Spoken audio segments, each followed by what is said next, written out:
Hi friends, నేను మీ Anjani. SRK horror స్టోరీస్కి స్వాగతం సుస్వాగతం. మీ అందరూ కూడాను బాగుండాలని మనస్ఫూర్తిగానైతే కోరుకుంటున్నాను. అండ్ ఈరోజు వీడియోలోకి వెళ్ళబోయే ముందు నాదొక చిన్న request. For best realistic horror and thrilling experience కోసం తప్పకుండా హెడ్సెట్ని అయితే పెట్టుకోండి. అండ్ మీ హర్రర్ స్టోరీస్ని మనతో షేర్ చేసుకోవాలి, నా ఛానల్లో వినాలి అనుకుంటే నేను ఇన్స్టాగ్రామ్ లింక్ని డిస్క్రిప్షన్లో అయితే ఇస్తున్నాను. అక్కడికి వచ్చి మీరైతే మీ స్టోరీని షేర్ చేయవచ్చు. అది మెసేజ్ రూపంగానైనా లేదంటే వాయిస్ మెసేజ్ రూపంగానైనా. మరి ఇంకెందుకు ఆలస్యం, లేట్ చేయకుండా వీడియోలోకి వెళ్ళిపోదామా?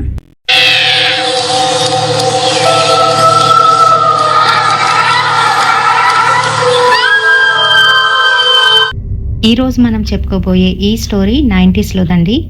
మరి ప్రశాంత్ తన చదువును అయితే కంప్లీట్ చేసుకున్నాడు. ఇంకా ఎక్కువ చదువుకోవాలి అని ఉన్నప్పటికీ కూడాను వాళ్ళ ఆర్థిక స్తోమత లేకపోవడం వల్ల తనేంటంటే చదువుని అక్కడితో ఆపేసి వేరొక ఊరు వచ్చి అక్కడ ఒక స్కూల్లోని మాస్టర్గానైతే జాయిన్ అయ్యాడు. మరి తను అలా మాస్టర్గా ఉంటూనే ఒక చిన్న మోటార్ బైక్ని కూడా కొనుక్కున్నాడు. ఆ తర్వాత ఇంటికి పిల్లల్ని పిలిచి ట్యూషన్లు కూడా చెప్పడం మొదలుపెట్టాడు. అలా ట్యూషన్లు చెప్పే క్రమంలోని అదే స్కూల్లోని 7వ తరగతి చదువుతున్న నీరజ్ వాళ్ళ ఇల్లు దూరం కావడంతో సార్ని అయితే వాళ్ళ ఇంటికి వచ్చి ట్యూషన్ చెప్పమని రిక్వెస్ట్ అయితే చేసుకున్నారు.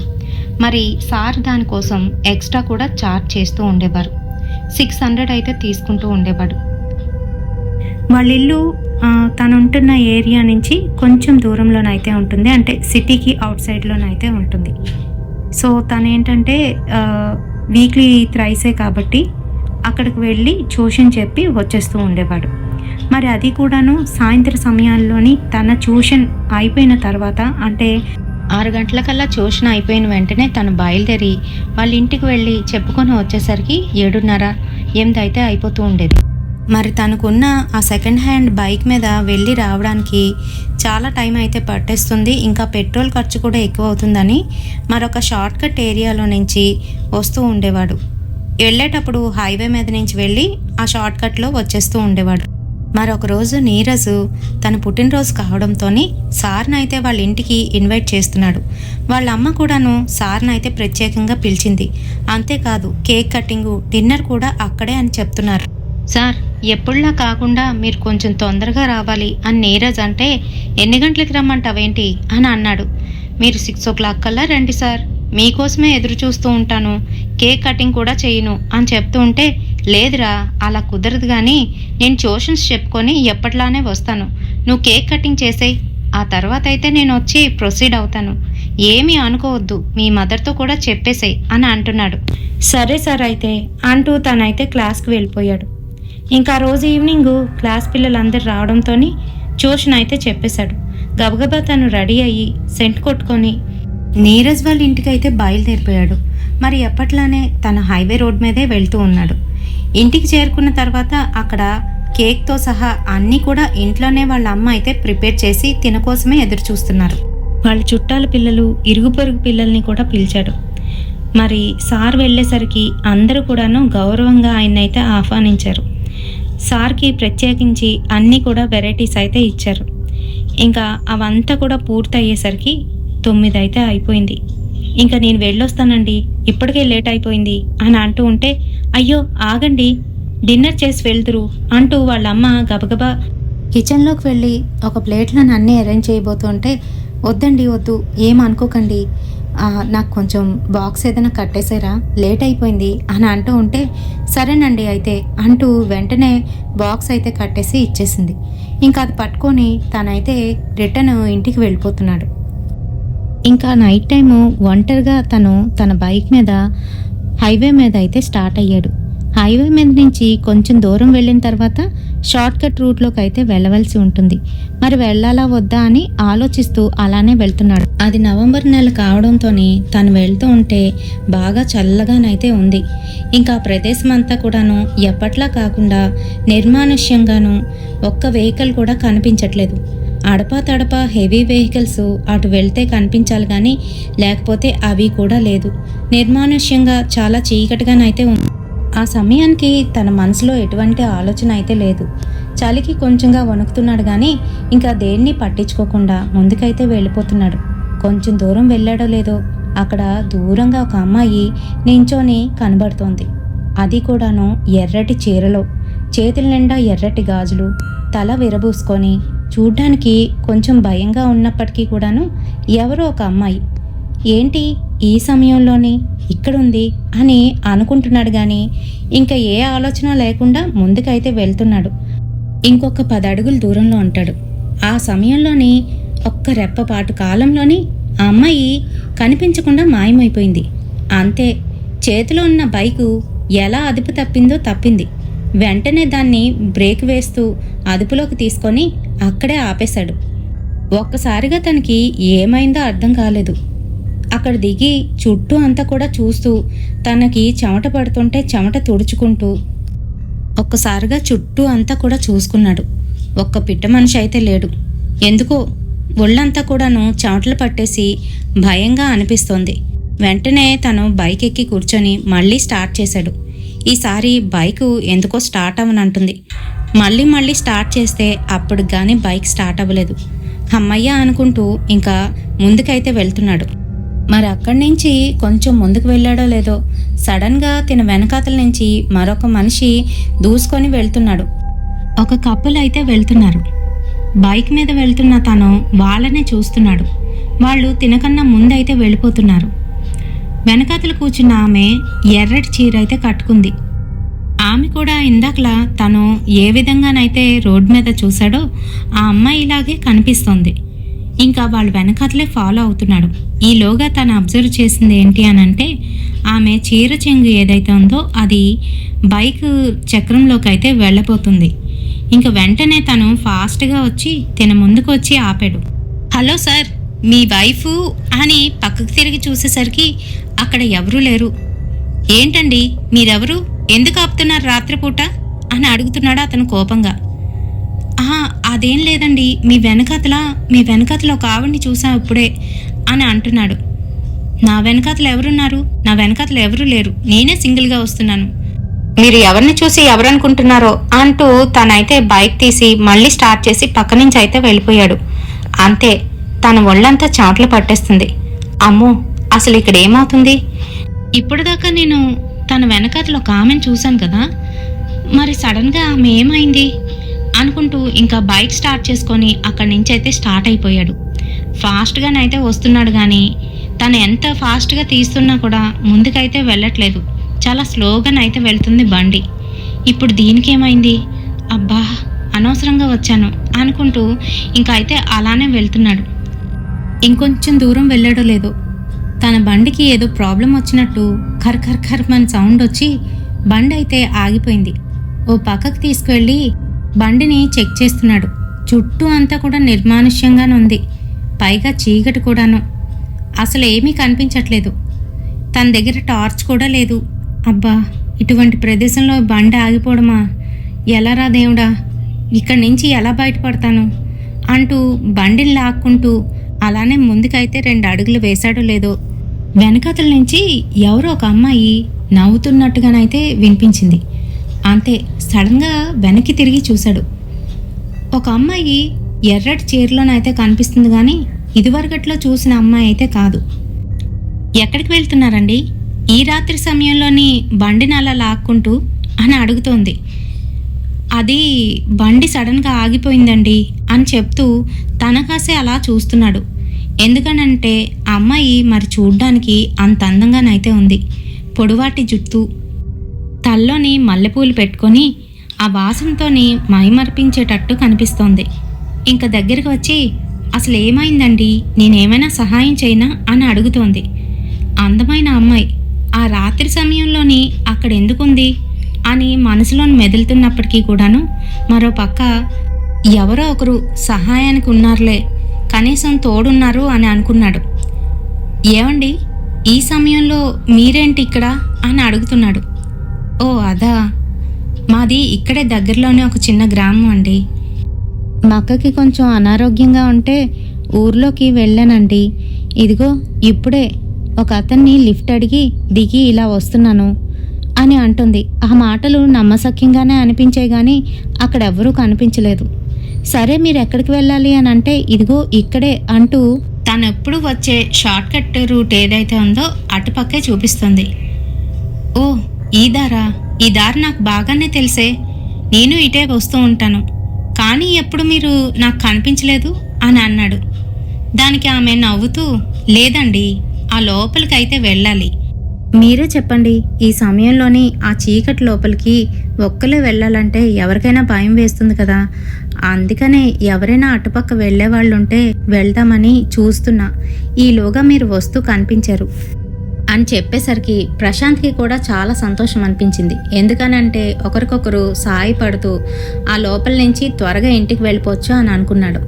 సరేనండి, నేను కూడా ఎలాగా ఈ షార్ట్ కట్ నుంచే వద్దాం అనుకుంటున్నాను. మీకు సహాయంగా ఉంటుంది, తోడుగా కూడా ఉంటాను. సరేనా? నాకు కొంచెం మీ ఇంటి దాకా తీసుకువెళ్ళిన తర్వాత కొంచెం మంచినీళ్ళు అయితే ఇవ్వండి, చాలా దాహంగా ఉంది అని అడిగేసరికి వెంటనే తను కూడాను నిర్మోహమాటంగా ఇలా అయితే అడుగుతోంది. మీ దగ్గర ఏవో తినుబండారాలు ఉన్నట్టున్నాయి, నాకు కొంచెం ఇస్తారేంటి? చాలా ఆకలిగా ఉంది. నేను సాయంత్రం వెళ్ళాను, ఇప్పుడు వస్తున్నాను, మధ్యలో ఏమీ తినలేదు, ఏమీ అనుకోకండి అని అడుగుతోంది. అసలు ఈమెకెలా తెలుసు నేను బాక్స్ తెచ్చినట్టు అని మనసులోనైతే అనుకుంటున్నాను. ఈలోగానే ఆమె నా మనసు చదివినట్టు బయటికైతే ఇలా అంటుంది. అదేనండి, వాసన వస్తుంది, అందుకనే కొంచెం పెట్టరా అని అడిగింది. సరేనంటూ బాక్స్ తీసిస్తే అసలు ఎప్పుడూ తినని దానిలాగా ఒకేసారి మొత్తం అంతా కూడా అవగొట్టేసింది. అందులోని చికెన్ బిర్యానీ, చికెన్ కర్రీ అయితే వేసి కట్టింది ఆమె. మొత్తం అంతా కూడాను అవగొట్టిస్తే నేనైతే అలానే చూస్తూ ఉండిపోయాను. ఇంకేముంది, నేనే కదా ఓపెన్ చేసి ఇచ్చానో అనుకున్నాను. ఇంకా చేతులు కడుక్కోవడానికి నీళ్ళు లేవండి, ఎలా అంటే పర్వాలేదు అంటూ ఏం కాకుండా తన చెంగుతోనే శుభ్రంగా తుడిచేసుకుంది. అది నాకు చాలా వింతగా, జిగుప్సగా కూడా అనిపించింది. అయినా కూడా ఏం మాట్లాడకుండా తన మొహం చూసేసరికి మళ్ళీ మాయలోనైతే పడుతున్నా. నాకేమైందో నాకే తెలియట్లేదు.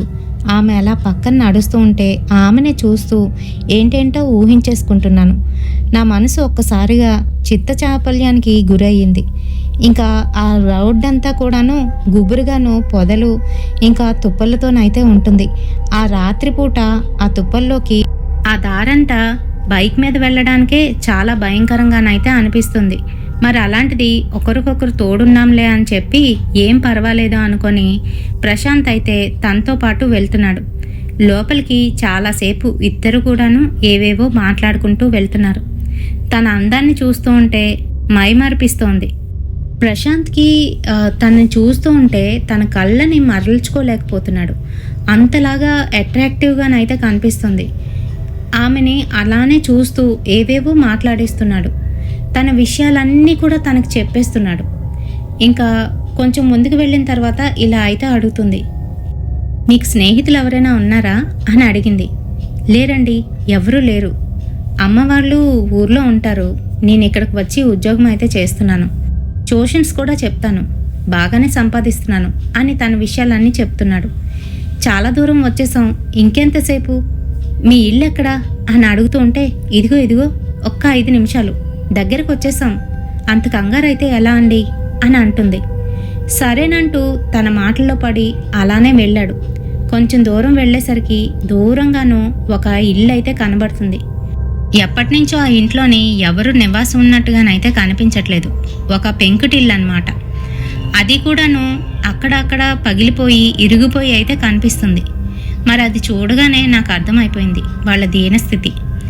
సరే కానీ మీ ఇంట్లోని మీరు కాక ఇంకెవరుంటారు అని అంటూ ఉంటే, అదేనండి చెప్పానుగా, మా అక్క అయితే ఉంటుంది, మా అక్క నేనే, మాకు ఇంకెవరూ లేరు, అక్కకి బాలేదు, అందుకనే ఈ మందులు తెద్దామని నేను ఊర్లోకి వెళ్ళాను అని చెప్తుంది. ఓహో సరే కానీ నాకు బాగా దాహం వేస్తుందండి, ఇంటికి వెళ్ళగానే పెద్ద గ్లాస్తోని మంచినీళ్ళు ఇప్పించరు అని అడుగుతున్నాడు. అయ్యో అంతలా అడగాల, ఇస్తానులేండి పదండి అంటూ తన చెయ్యి అయితే పట్టుకుంది. ఒక్కసారిగా తనకి కరెంట్ షాక్ కొట్టినట్టుగా అయితే అనిపించింది. ఎందుకనంటే తన చెయ్యి మరి అంత చల్లగానైతే అనిపిస్తుంది. అంతేకాదు ప్రశాంత్కి ఇప్పటివరకు ఏ అమ్మాయితో పరిచయం లేకపోవడం, ఎవరితో మాట్లాడకపోవడం, మొదటిసారి తిన్ని చూడడం, తినేలా మాట్లాడుతూ కలుపుగోరుతనంగా ఉండడంతోని తనైతే మనసులోని వేరే విధంగా ఫీల్ అవుతున్నాడు. ఆ ఇంటి దగ్గరికి అయితే వచ్చేశారు. తన బైక్ని పక్కన అలా పార్కింగ్ చేసి నాకు కొంచెం మంచినీళ్ళు ఇవ్వరా అని అడుగుతున్నాడు. అయ్యో ఇంతవరకు వచ్చారు కదా, లోపలికి రండి అని అంటుంది. ఒకటే రూమ్లాగా ఉందిగా, నేనేం వస్తాను, మీ అక్కగారు పడుకొని ఉంటారు కదా, పర్వాలేదులేండి నేను ఇక్కడే ఉంటాను అని అంటే, లేదు లేదు మీరు లోపలికి రావాల్సిందే, మరొక రూమ్ ఉందిలేండి లోపల, అక్క లోపల పడుకొని ఉంది అని చెప్తూ లోపలికైతే లాక్కి వెళ్ళింది. అది రూమ్ కాదు, నిజానికి అక్కడ ఏమీ లేదు. మరోవైపు ఒక కర్టెన్ వేసి ఉంది. అక్కడ ఎవరో పడుకున్నట్టుగానైతే కనబడుతుంది. చిన్న గుడ్డి వెలుతురు. నేను వెళ్ళి అక్కడే కూర్చున్నాను. తను మంచినీళ్ళు అయితే తీసుకొచ్చి ఇచ్చింది. ఆ గ్లాసు మట్టి గ్లాసు.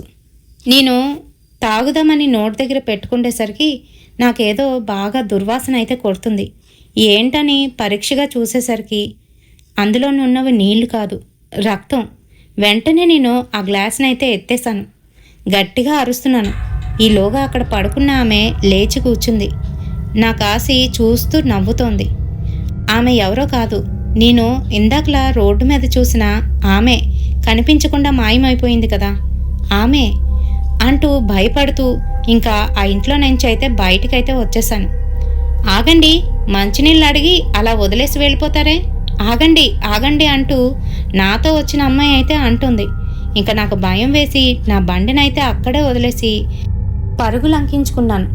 అంతే, ఎటుపక్క పరుగెడుతున్నానో ఎటుపక్క వెళ్తున్నానో నాకే తెలీదు. మరో పక్క పూర్తిగా దాహం అయితే వేస్తుంది. గొంతంతా తడారిపోయి పొడిగానైతే అయిపోయింది. నాకేమవుతుందో నాకే అర్థం కావట్లేదు. భయంతో గట్టి గట్టిగా అరవడం అయితే మొదలు పెట్టేశాను. చుట్టూ అంతా చూస్తున్నాను కానీ ఒక్క మనిషి కనిపించట్లేదు. మరి అదంతా కూడా షార్ట్కట్ ఏరియా. పూర్తిగాను తుప్పలతోనూ చెట్లతోనూ బాగాను గుబురుగానైతే ఉంటుంది. ఇంకా ఆ మధ్యలో నుంచే అలా పరిగెడుతున్నాను. కాళ్ళకి చేతులకి గీతలైతే గీసేస్తున్నాయి. వెనకతల నుంచి ఆగమంటూ నాకైతే పిలుపులు వినబడుతున్నాయి. అయినా కూడా నేను ఆగకుండా వెనక్కి తిరిగి చూడకుండా ముందుకైతే పరిగెట్టేస్తున్నాను.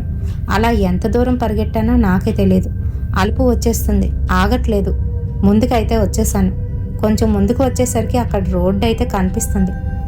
అమ్మయ్యా అనుకున్నా. ఇంకా మెయిన్ రోడ్ ఎక్కి మా ఇంటికైతే వెళ్ళిపోయా. మా ఇల్లు అక్కడ దగ్గరలో ఉండడంతోనే ఇంటికి వెళ్ళి తలుపులు తీద్దాం అనుకునేసరికి అప్పుడు గుర్తొచ్చింది. నేను కీస్ ఎప్పుడు కూడాను నా బైక్ ఫ్రంట్ పాకెట్లోనైతే పెడుతూ ఉంటాను. అబ్బా ఎంత పని చేశాను అని అనుకున్నా. ఇంకా నేను ఆగలేను. నాకు ఒళ్ళంతా కూడాను కంపించిపోతుంది. దాహం విపరీతంగా వేస్తుంది. పక్కింటి వాళ్ళు నా సమయంలో లేపితే తిడతారు. ఇంకా అందుకనే ఎవరిని లేపకుండా పక్కన ఏదో ఒక చిన్న రాయి ఉంటే అది తీసుకొని తాళాన్నైతే బదులు కొడుతున్నాను.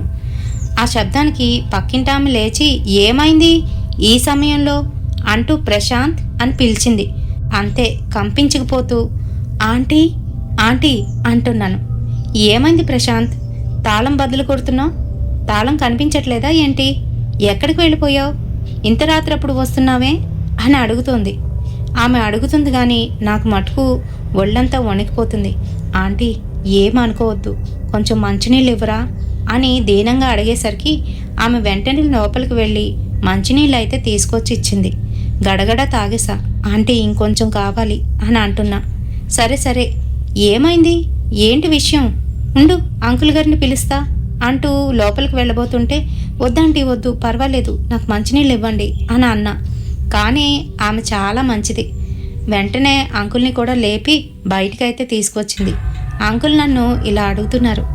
ఏమైంది బాబు, ఎక్కడికి వెళ్ళావు, ఇంతసేపు అయింది, గడగడ వణికిపోతున్నావు, ఏమైంది అని అడుగుతున్నాడు. ఏం లేదు అంకుల్, తెల్లవారు చెప్తా, నాకు కొంచెం మంచినీళ్ళు ఇమ్మనండి అని అడుగుతున్నా. సరేనంటూ ఈలోగా మంచినీళ్ళు తీసుకొచ్చి ఇచ్చింది ఆంటీ. గడగడ తాగేసి థ్యాంక్స్ ఆంటీ, ఏమీ అనుకోవద్దు, ఇలా రాత్రప్పుడు ఇబ్బంది పెట్టేశా అని అంటూ ఉంటే అదేం లేదులే, నువ్వు జాగ్రత్తగా పడుకో, రేపు తెల్లవారు మాట్లాడుకుందాం అంటూ వాళ్ళిద్దరూ లోపలికైతే వెళ్ళిపోయారు. నేను తాళం బద్దలుగొట్టి ఇంట్లోకి చేరుకొని గెడ పెట్టేసుకొని ఇంట్లో నుంచి బయటికి రాకూడదు అనుకున్నా. ఇంక ఇల్లంతా చూస్తే చిమ్మ చీకటిగానైతే ఉంది. వెంటనే లైట్స్ ఆన్ చేసి స్నానం చేద్దాం అనుకున్నాను కానీ నా ఒళ్ళు మటుకు దానికి సహకరించట్లేదు. చలి వేస్తుంది విపరీతంగాను.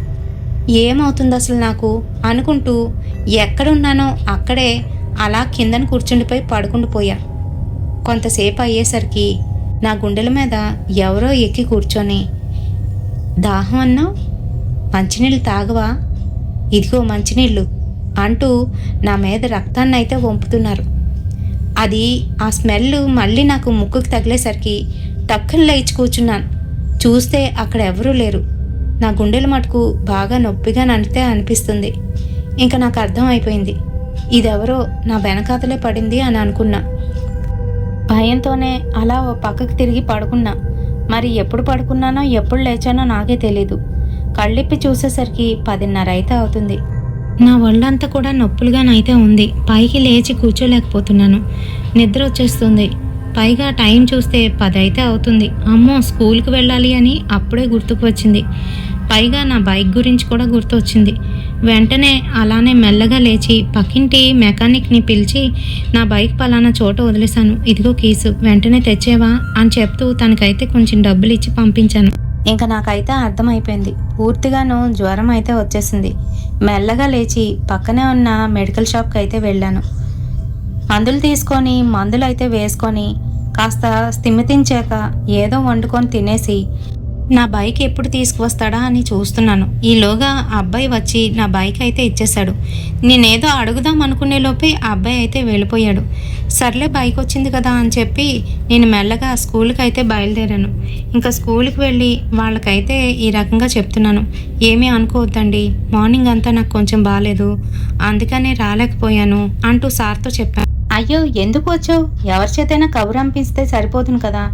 సరే సరే, ఇప్పుడు బాగుందా అని అడుగుతున్నాడు మా ప్రిన్సిపల్. బాగుంది సార్ అని చెప్పేసి నేనైతే క్లాసులు తీసుకున్నాను కానీ విపరీతంగా తలనొప్పి వచ్చేస్తుంది. కానీ అలానే వాళ్ళకైతే క్లాసులు తీసుకుంటున్నాను. ఎందుకనంటే నా పరిస్థితి అలాంటిది. మరి నేను ఉద్యోగం చేసి నా మటుకు నేను నాకు చూసుకోవడమే కాకుండా ఇంటికి కూడా ఎంతో కొంత పంపించవలసిన సమయం అది. క్లాసులు అయిపోయిన తర్వాత ఇంటికైతే వెళ్ళిపోయాను. ఈ రోజు నేను ట్యూషన్ చెప్పనని వాళ్ళకైతే చెప్పేశాను. ఆ రోజు మరి ఇంకెక్కడికి వెళ్ళవలసిన అవసరం అయితే లేదు. ఇంట్లోనే కాస్త ట్యాబ్లెట్లు వేసుకొని ఏదో నేను వండుకున్నది తినేసి అలానే పడుకొని ఉన్నాను. ఎప్పుడైతే నేను పడుకొని ఉన్నానో మళ్ళీ నా గుండెల మీదకి ఎవరో ఒక అమ్మాయి వచ్చి కూర్చుంది. ఎవరో కాదులేండి, రాత్రి నేను చూసిన అదే అమ్మాయి, లావణ్య. నేనెంత లేద్దా అని ప్రయత్నిస్తున్నా కూడాను అస్సలు లేవలేకపోతున్నాను. ఒళ్ళైతే కదపలేకపోతున్నాను. ఒళ్ళంతా కూడాను చాట్లు పట్టేస్తున్నాయి. మరో పక్క నాకు భయం వేస్తుంది. దాని మొహం అంతా కూడాను ఇప్పుడు వికారంగా వికృతంగానైతే తయారయింది. పెద్ద పెద్ద ఎర్రటి కళ్ళు, నోట్లోనున్న పళ్ళలో నుంచి రక్తం అయితే కారుతూ ఉంది. దాని జుత్తు విరబూసుకొని చింపురు జుత్తులాగా అయితే ఉంది. భయంతో నేనైతే వణికిపోతున్నాను. లేవుద్దాం, బయటికి గట్టిగా అరుద్దాం అనుకున్నా కూడాను అరలేకపోతున్నాను. అలానే దాన్ని చూస్తూ ఉండిపోయాను. ఇంకా మనసులోని ఆంజనేయ స్వామిని అయితే తలుచుకుంటున్నాను. ఎప్పుడైతే ఆంజనేయ స్వామిని తలుచుకున్నానో వెంటనే నాకైతే కాస్త శక్తి వచ్చినట్టుగా అనిపించింది. అంతేకాదు, అది అక్కడి నుంచి మాయమైపోయింది. లేచి కూర్చొని తల పట్టుకొని, ఏంట్రా బాబు నాకు ఈ కర్మ, అనవసరంగా వెళ్ళాను అని అనుకున్నాను. ఇంకెప్పుడు అటుపక్కకు వెళ్ళకూడదు అని అనుకున్నా. కానీ ఏం చేస్తాం, నా కర్మ అలా రాసిపెట్టుంది. అక్కడికి ట్యూషన్కి వెళ్తే కనీసం నాకు 600 అయితే వస్తాయి. మరి ఆ 600 అంటే అప్పట్లోని చాలా ఎక్కువ. ఆ 600 వదులుకోలేను. పైగా ఆ వేలో నుంచి వెళ్తే మళ్ళీ దాని పీడ పట్టుకుంటుందేమో అని అదొక భయం. ఎలా అయితేనే ఆ రోజైతే గడిచిపోయింది. ఆ రాత్రంతా కూడాను నాకు నిద్ర లేకుండానైతే అయిపోయింది. కళ్ళు మూసుకుంటే చాలు అది వచ్చి నా పక్కన పడుకుంటున్నట్టు, నా గుండెల మీదకి ఎక్కి కూర్చొని నా గుండెల్ని పట్టుకొని గట్టిగాను అందులో నేను నా రక్తాన్ని పీల్చేస్తున్నట్టు నాకైతే భయంగానైతే అనిపిస్తోంది. ఇంక ఇలా లాభం లేదా అని చెప్పి ఆ రాత్రి అయితే దేవుణ్ణి తలుచుకొని అలానే వచ్చిరాని మంత్రాలు అయితే చదువుకుంటూ ఉండిపోయాను. నిద్ర అయితే వచ్చేస్తుంది. అయినా కూడాను స్కూల్కి అయితే వెళ్ళిపోయా, ఇంట్లో ఉండడానికి ఇష్టం లేక. మర్నాడు అలానే స్కూల్కి వెళ్ళాను. ఇంకా నీరస్తోనైతే ఆ రోజు నుంచి త్వరగా వస్తానని చెప్పి నా ట్యూషన్ పిల్లలకే టైమింగ్ అయితే మార్చేశాను. త్వరగా వెళ్ళి వాడు పని చేసుకొని వచ్చి ఇంటికైతే వచ్చేస్తూ ఉండేవాడిని. అలా కొన్ని రోజులు అయితే గడిచిపోయింది. ఒక 5 months అయితే అవుతుందేమో. అప్పటికి నేను ఆ విషయం పూర్తిగానైతే మర్చిపోయాను. నాకు కూడా ఎటువంటి ఇబ్బంది అయితే కలగలేదు. ఇంకొక రోజు నీరజ్ వచ్చి, సార్ నాకు ఈరోజు ట్యూషన్కి ఎన్ని గంటలకు వస్తున్నారు అని అడుగుతుంటే, ఎప్పుడూ లాగానేరా, కొత్తగా అడుగుతున్నావే, ఇంకా కావాలి అని అంటే త్వరగా రావడానికి ప్రయత్నిస్తా, త్వరగా వచ్చి త్వరగా వెళ్ళిపోతా అని అంటూ ఉంటే, లేదు సార్, లేదు లేదు, అలా కాదు, ఈరోజు అమ్మ నాన్న నన్ను తీసుకొని బయటకు అయితే వెళ్తున్నారు, మేము లేటుగా వస్తాం, ఏమీ అనుకోవద్దు, కొంచెం లేటుగా రండి అని చెప్తున్నాడు. రేయ్, లేటుగా రావడం కుదరదు, వస్తే త్వరగా వస్తా లేకపోతే మానేస్తా అని చెప్తుంటే, సరే అయితే అమ్మతో మాట్లాడండి, సాయంత్రం నన్ను స్కూల్ నుంచి ఇంటికి తీసుకెళ్ళడానికి వస్తుందిగా అని చెప్తూ వాడైతే వెళ్ళిపోయాడు. నేను వాడికి సార్లా కాదు, వాడే నాకు సార్లాగా అయితే కనిపించాడు. ఇంకా ఆ రోజైతే లేటుగానే వెళ్ళాను. మరి నాకు తప్పలేదు. వెళ్ళిన తర్వాత వాడికి ట్యూషన్ చెప్పి మళ్ళీ రిటర్న్ అయితే వస్తున్నా. ఈసారి నేను ఎట్టి పరిస్థితుల్లోని హైవే మీద నుంచి దాటి మరోవైపు వెళ్ళకూడదు అని నిర్ణయం చేసుకున్నా. ఇంకా అలానే ఎటుపక్క చూడకుండా తిన్నంగానైతే వెళ్ళిపోతున్నా. అలా కొంత దూరం వెళ్ళానో లేదో మళ్ళీ అదే స్త్రీ ఎరుపు రంగు చీరలోని చీకట్లో నుంచి అలా నడుచుకుంటూ వెళ్ళిపోతుంది. ఇంకా దాన్ని పట్టించుకోకుండా, దాని వైపు చూడకుండా నేనైతే దేవుణ్ణి తలుచుకుంటూ ఫాస్ట్గాను బైక్ని రేస్ చేస్తూ ముందుకైతే వెళ్తున్నాను. ఎంత రేస్ చేస్తున్నా కూడాను బైక్ మటుకు చాలా స్లో అయితే అయిపోయింది. ముందుకి చాలా మెల్లగానైతే వెళ్తుంది. నాకేంట్రా బాబు ఈ కర్మ అనుకుంటూ భయపడిపోతూనే అలా వెళ్తూ ఉన్న సమయంలోని దాని దగ్గరికి వెళ్ళిన తర్వాత బైక్ అయితే ఆగిపోయింది. ఇంకా నా భయానికి అవతులు లేవు. గట్టి గట్టిగా అరుస్తూ బైక్ అయితే అక్కడే ఎత్తేసి పరిగెడుతున్నా. కళ్ళు మూసుకొని వెనక్కి తిరగకుండా దేవుణ్ణి తలుచుకొని ముందుకైతే పరిగెడుతున్నా. ఎదురుగా ఒక లారీ అయితే వస్తుంది. ఆ లారీని ఆపమంటూ లారీ ముందుకైతే వెళ్ళి అడ్డంగా నించుండిపోయా. అంతే, నా ముందుకు తీసుకువచ్చి బ్రేక్ అయితే వేసి ఆపాడు. ఏమైంది, ఏంటలా లారీకి అడ్డం పడతారా అని గట్టిగానైతే తిడుతున్నారు. అందులోనే ఒక క్లీనర్ కూడా బయటికి దిగాడు. ఏమైంది సార్, ఎక్కడి నుంచి వస్తున్నారు, ఏమైంది అని అంటూ ఉంటే, అది నా వెంట పడుతుంది, నన్ను చంపేస్తుంది అంటూ భయపడిపోతూ గట్టిగట్టిగా అరుస్తూ, నాకు లిఫ్ట్ ఇవ్వండి ప్లీజ్, మీరు ఎక్కడికి వెళ్తే అక్కడికి తీసుకువెళ్ళి దింపేయండి, నేను అక్కడి నుంచి ఎలాగైనా మా ఇంటికి వెళ్ళిపోతాను, ప్లీజ్ ఇక్కడ మటుకు వదలొద్దు అని అంటున్నాను. ఆ మాటలకి ఆ లారీ డ్రైవరు క్లీనరు, అసలు ఏమైంది, మీరు ఎందుకు అలా అంటున్నారు అని అంటూ ఉంటే, ఆ మాటలకి లేదు, ఇప్పుడు అది చెప్పే సమయం కాదు, అది వచ్చేస్తుంది, ప్లీజ్ మనం ముందు వెళ్ళిపోదాం అని అంటూ ఉంటే, సరే సరే ఎక్కండి అని చెప్పి వాళ్ళైతే లారీ ఎక్కించుకున్నారు. లారీ ఎక్కిన తర్వాత కానీ నా మనసు స్థిమిత పడలేదు. ఇంక మరి లారీ ఎక్కేసానులే, ఇంకెటువంటి ఆపద నాకు ఉండదు అని అనుకుంటున్నాను. మనసులోని ధైర్యంగానైతే ఉన్నాను. ఇంకా వాళ్ళు వెళ్తూ ఉండగా, ఏమైంది బాబు, ఎందుకంత టెన్షన్ పడుతున్నారు అని అడుగుతూ ఉంటే, అదేం కాదు, అసలు ఈ దారంట మీరు ఎప్పుడు వెళ్తూ ఉంటారా అని అడిగాను.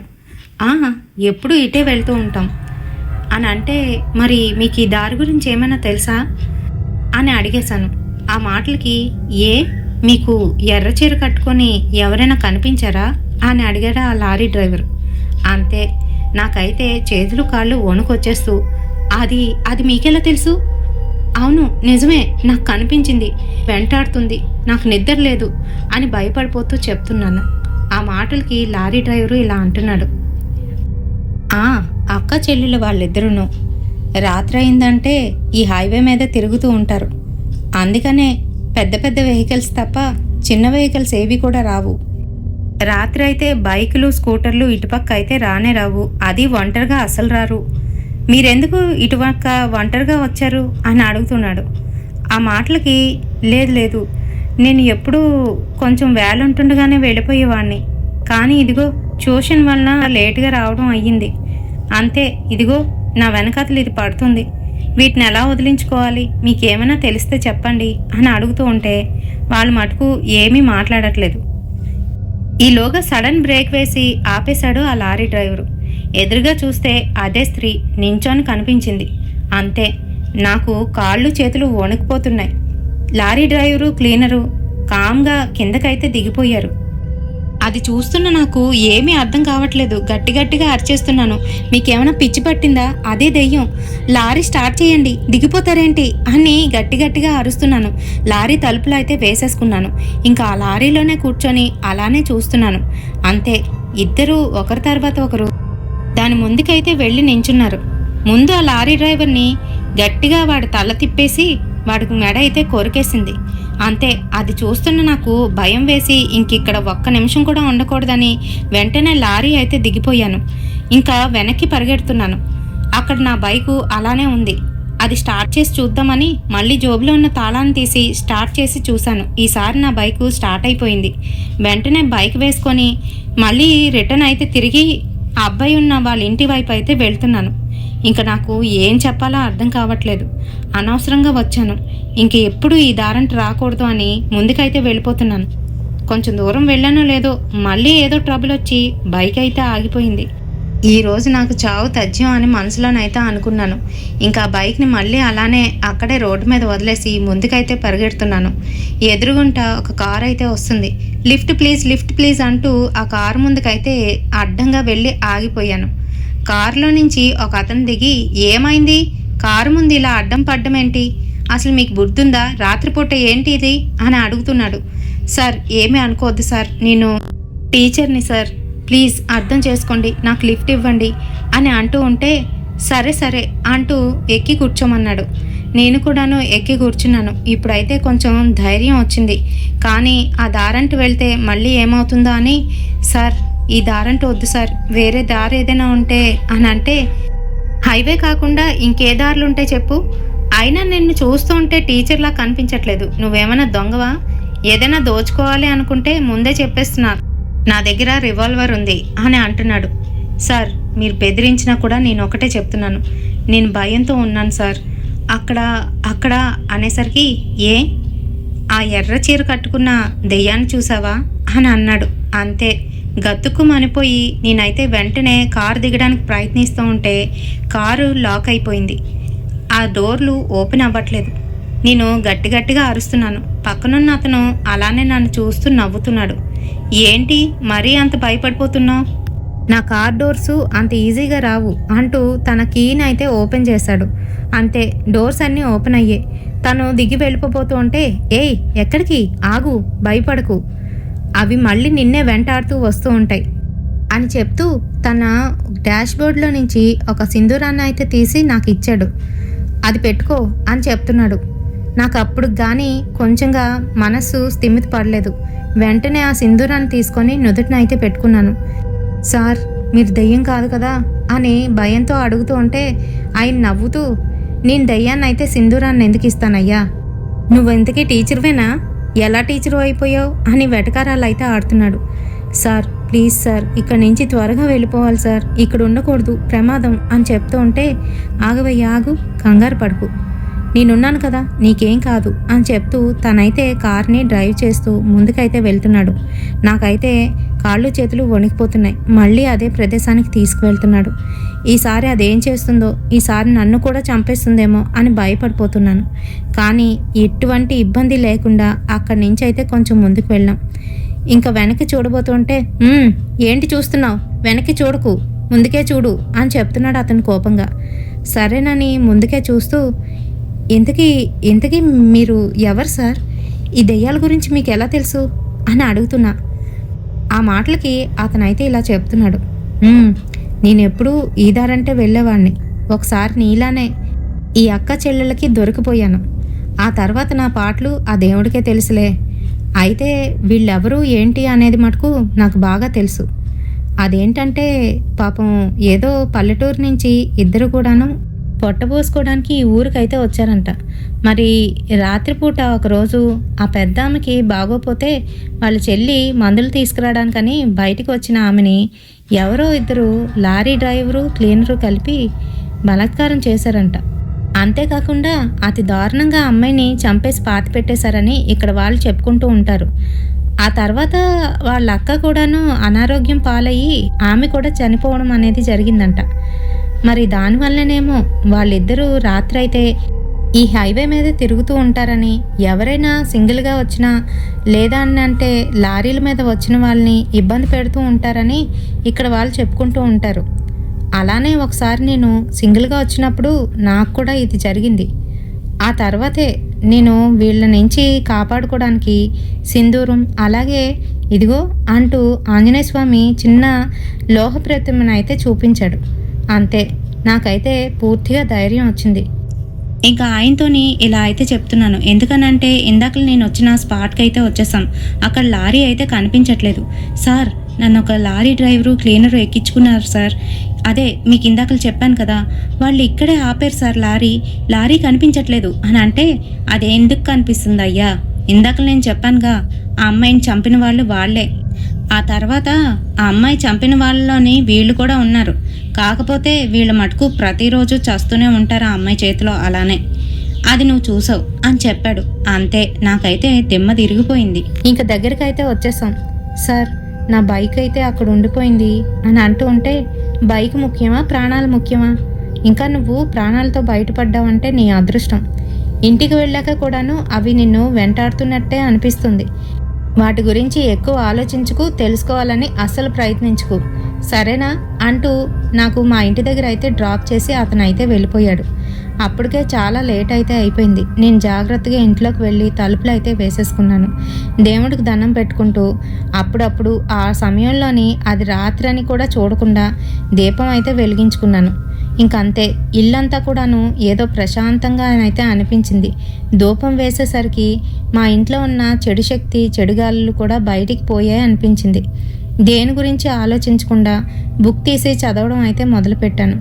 అలానే ఎప్పుడు నిద్రపోయాను. తెల్లవారు లేచేసరికి ఎటువంటి ఇబ్బంది అయితే లేదు. ఎదురుగుంటే టీ షాపు.